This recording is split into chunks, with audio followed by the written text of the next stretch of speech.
네, 이 시각 현재 중국 베이징에서 한중일 3국 경제통상장관회의가 열리고 있습니다. 네, 3국이 모이는 자리지만 한일 통상장관이 일본의 수출 규제 조치 이후 처음으로 한자리에서 만났다는 점에서 관심이 쏠리고 있습니다. 베이징 연결해서 이 소식 알아보겠습니다. 강성웅 특파원. 네, 중국 베이징입니다. 네, 회의가 지금도 진행 중인 겁니까? 그렇습니다. 우리 시각으로 조금 전 오후 5시 20분부터 한중일 3국 경제통상장관들이 이곳 중국 베이징에서 만나서 회의를 하고 있습니다. 3국 통상장관들은 주로 지역 내 통상협력과 산업협력 방안을 논의하고 있습니다. 통상 분야에서는 내년에 체결하기로 한 RCEP, 즉 영내포괄적 경제동반자 협정에서의 협력 강화, 그리고 높은 수준의 한중일 FTA 추진 문제 등이 주로 논의되고 있습니다. 또 3국 간 산업협력 분야에서는 에너지 전환을 위한 협력과 디지털 경제의 진전, 그리고 고령화 사회 대비를 위한 협력, 이런 것들이 의제인데요. 아무래도 그러나 우리나라 입장에서는 자유무역 질서, 3국 간의 자유무역 질서가 중요하다는 점을 중점적으로 언급하면서 일본의 수출 규제 문제를 간접적으로 거론할 것으로 예상이 됩니다. 또 조금 전에는 한중 경제통상장관들이 별도로 만나서 회의를 가졌는데 중국과 일본 장관들도 또 따로 회의를 열었습니다. 관심을 모았던 한일 통상장관 회담은 별도로 열리지 않았습니다.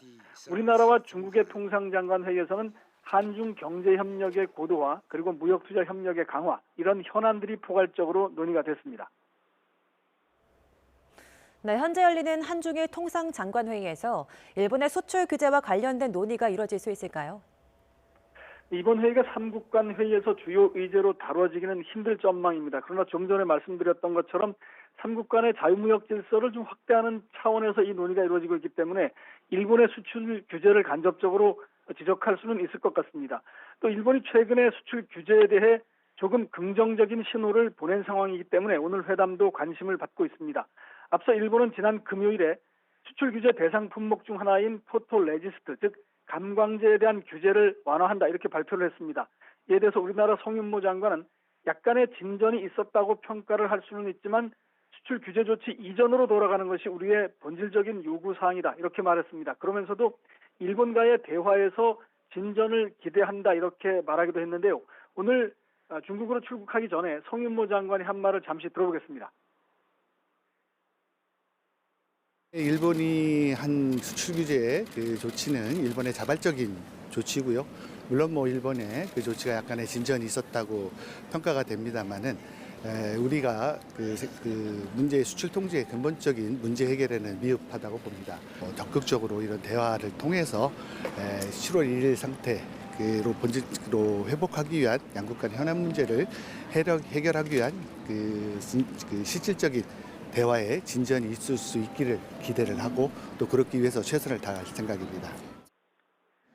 네, 송윤모 장관은 또 지난 16일 도쿄에서 국장급 만남인 수출관리 정책 대화를 진행한 뒤에 양국 간의 공식적 대화는 없었다, 이렇게 설명했습니다. 하지만 공식 대화는 없었지만 물밑에서 대화는 계속 이어지고 있다, 이렇게도 덧붙였습니다. 오늘 회의는 한중일 3국 통상장관 회의지만 한일 정상회담을 불과 이틀 앞두고 한국과 일본의 통상장관이 한자리에서 만났다, 이런 점에서 회의 결과를 주목해 봐야 할 것 같습니다. 회의 결과는 3국 장관이 공동 발표를 할 예정인데 우리 시각으로 7시가 조금 넘어야 나올 것 같습니다. 지금까지 베이징에서 YTN 강성웅입니다.